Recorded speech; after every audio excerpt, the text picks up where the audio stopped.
Today I thought that we could visit my darkroom and talk a little bit about my darkroom process. After all, printing your pictures in a darkroom is what really separates real photography from digital waste and mockery. This is not really a how-to-do tutorial. There's plenty of good videos that tells you how to properly do printing in a darkroom, and I put some links down below so you can check them out if you want. This is more about my process, and I thought that we'll do one single shot. I show you how I do one single print and go through some of the considerations I have while doing that. Now, I don't have a permanent darkroom, but I set it up temporarily into our laundry room. So this is what it looks like. There's a dry section at the right and the wet section at the left. I have this old Eastern European enlarger from the good old communist Czechoslovakia. It is called Opemus 5A. It's a proper metal construction and pretty sturdy, and I've changed the lens to a new Nikon lens, so it's pretty okay actually. I've covered the walls around the enlarger with black trash bags so that I can limit the reflections coming from the enlarger. I also have this old Eastern European timer. Just listen to it.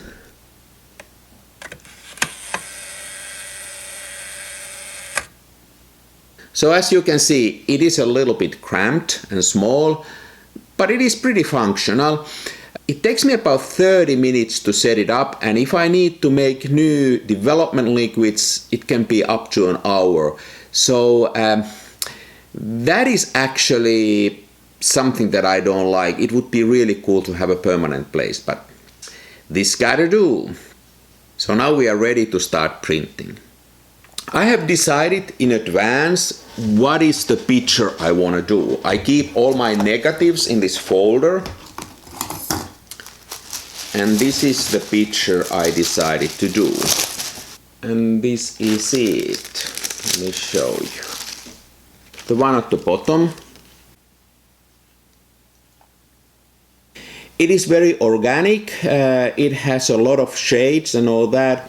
So for that I have decided to use a Fomapron 111 paper. It is a glossy paper, but being a fiber-based, it is still fairly soft and organic. First I need to make sure that there are no dust particles on my film, and this is one of the most tedious jobs. I use the loupe, I use the air blower, I use some brushes, I use all means humanly possible to clean up my negatives and the negative holder. Then I decided what size of the picture do I want to make and how do I want to crop the picture. I decided to use a handmade template that I got from the cardboard. It gives me nice edges to my picture, and this is about 15 times 15 centimeters, so this will be the size that I'm going to make today. Then I focus my enlarger. I need to be absolutely sure that when I'm printing my picture it is in focus. So for that you always want to set your aperture to the largest, because then you can see the unfocused areas better. And then I use a separate loupe like this to really make sure that the picture is in focus. This helps me greatly to get my focus right. So at this stage I had set up my darkroom. I've taken care of all the dust and dirt on my film, and I have cropped it and focused it right. So now I'm ready to start the interesting part.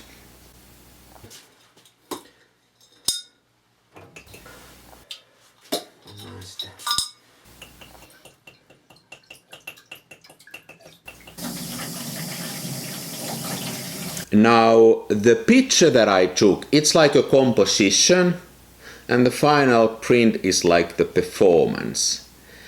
And like in music, also in photography, it's the performance that matters. I can still make this picture a soft acoustic song, or I can make it a Sex Pistols punk song.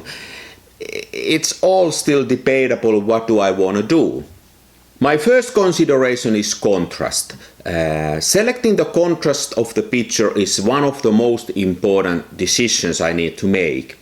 And by changing the contrast, you can significantly change the overall feeling of your final print. So what would be then the right contrast for this particular picture? I typically start with the medium contrast and see what it looks like. I'm using today a variable contrast paper, so I can select and change the contrast using filters. These are just color filters that you can put into your enlarger, and you can change the contrast using these filters. Now they range from 0 to 5, and there are medium stops, so there's basically 10 different contrast level and all the combinations in between that you can use. Just to show you how these work, here is something that I did earlier, a long time ago, when I wanted to see some of the results. This is from the same negative, and if you look at some of the extremes, here is a very dark contrast,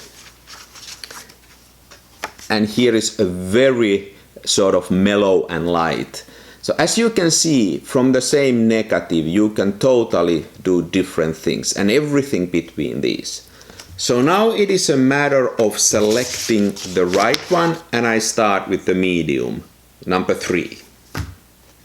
So first I set the aperture to 11-16, that's where my lens is at its best. Then I use a simple tool, a projection print scale, that is basically a transparent thing that lets me control the light. And I expose the paper for 60 seconds with this one on top of it, and then I get a rough estimation about how much exposure is this picture going to take. This is the first trial exposure I'm going to make today.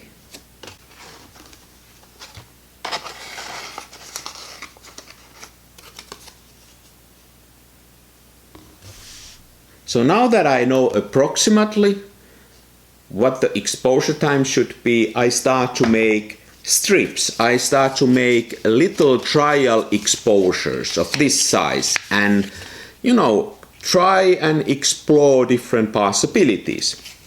The first one I did was simply too light. Then I wanted to go a little bit darker.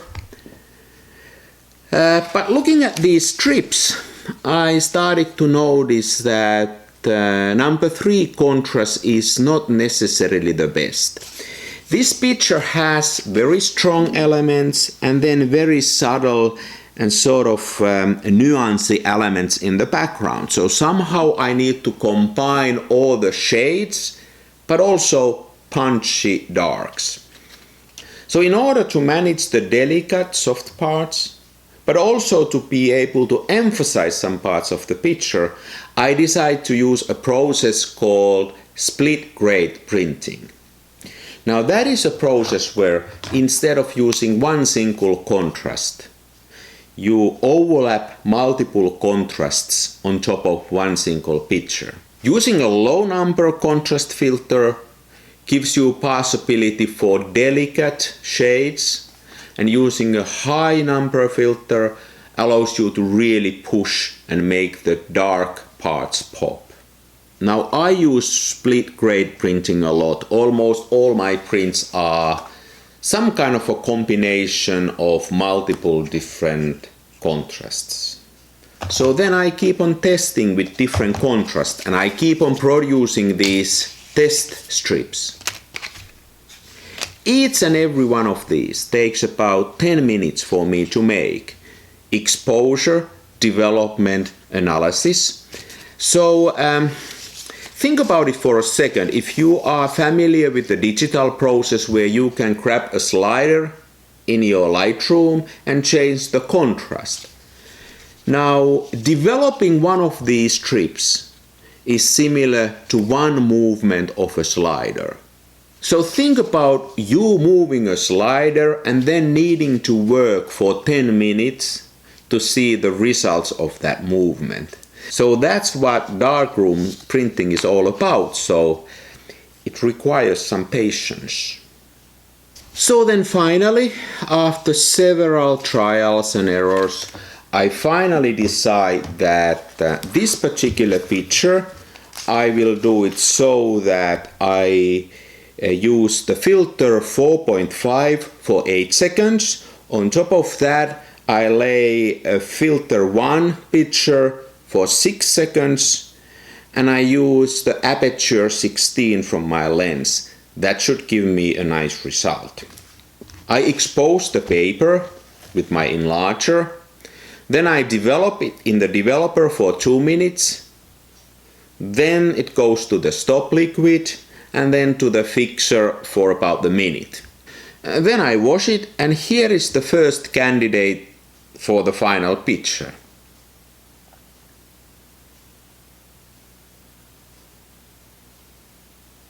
I analyze it and kind of like it. I like the contrast, I like the overall feeling of it. But if I look at the sky, I'm starting to think that maybe the sky could be a little bit lighter. So I want to do another print and make the sky a tiny bit lighter. The method to get the sky lighter is called dodging. I prevent the light from entering to the sky part of the picture, therefore making it more bright. For that I use a piece of paper and just shadow the sky part of the picture. So how much do you need to dodge it? Now it depends, and it is one of those skills that you learn little by little. I don't think there's a rule. It is what Ansel Adam calls a dance, and it really is a performance. And this is one of the reasons why it is not possible to create similar prints. Like each and every print is slightly different because this whole process is analog and manual. I develop this picture now, and then I compare it to the first picture that I made, and they both look nice. They are slightly different, and I'm pretty happy with the results so far. It took me 4 hours to get the first print. Then I take my black notebook and I write down all the details of this development. I talk about the kind of paper I used, what size of the picture I made, what filters I used, and how did I dodge or burn my picture. This gives me a possibility to create a very similar kind of picture if I want to do that again.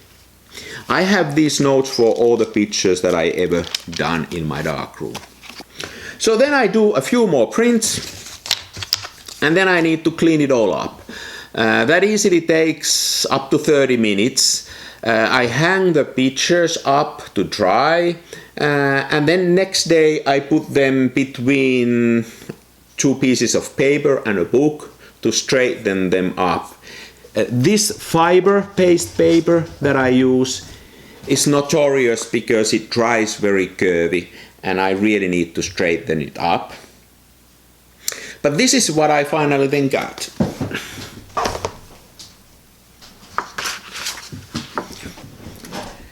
These are the 2 final prints. If I'm happy with them, I will sign them with a very tiny small signature. By the way, I just don't like when people put their logos and names in the middle of the picture with capital letters. It is something that just annoys me, but maybe it's just me. Some people also commit themselves to limited run of their pictures. They might, for example, say that this is number 1 of 10 and this is number 2 of 10 pictures that I will ever make from this negative. But this is also something that I don't want to do. Like, as you can see, I can create totally different kind of prints from my films, and the film is just raw material for the final prints. I therefore don't want to limit myself to a certain number. What if 2 years down the road I come up with a totally new idea and I want to do something totally different with these prints, for example a very dark one, or want to, crop it differently, or whatever I want to do.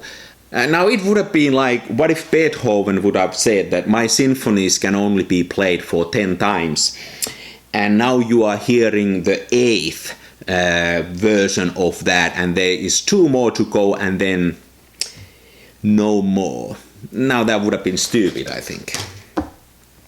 So then some people ask me, do I sell my prints?